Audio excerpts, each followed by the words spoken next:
अस्सलाम वालेकुम प्यारे बच्चों। आज हम आसान कायदा दूसरा कदम में जो पेज कर रहे हैं वो है पेज नंबर 47 और जहाँ पे है नए अल्फाज की मश्क और जिसका मकसद है लिखना और पढ़ना। यहाँ पे बच्चों आपको कुछ तोड़ नज़र आ रहे हैं, ठीक है। ये सारे तोड़ हैं, यहाँ पे तोड़ हैं, हम उनको जोड़ के उनसे लफ्ज़ बनाएंगे, ठीक है। यहाँ पे सबसे पहले लिखा हुआ है ते और मीम, ठीक है।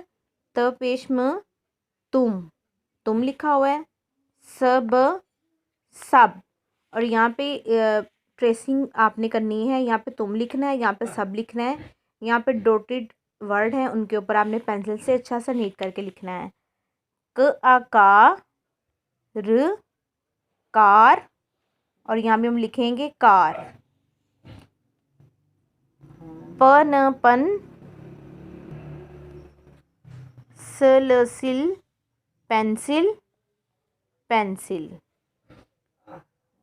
मर मुर ग आगा मुर्गा मुर्गा। चिड़ चिड़ य आया चिड़िया चिड़िया। जहाज जहाज जहाज। मछ इली मछली मछली। गब आबा रहेरा गुब्बारा गुब्बारा, ठीक है। ये सारा जो ट्रेसिंग वर्क है इस पे आपने अच्छा सा राइट करना है और डॉट भी इस पे ठीक से लगाने हैं और उसकी पिक बना के आपने जी सूट पे भेजनी है।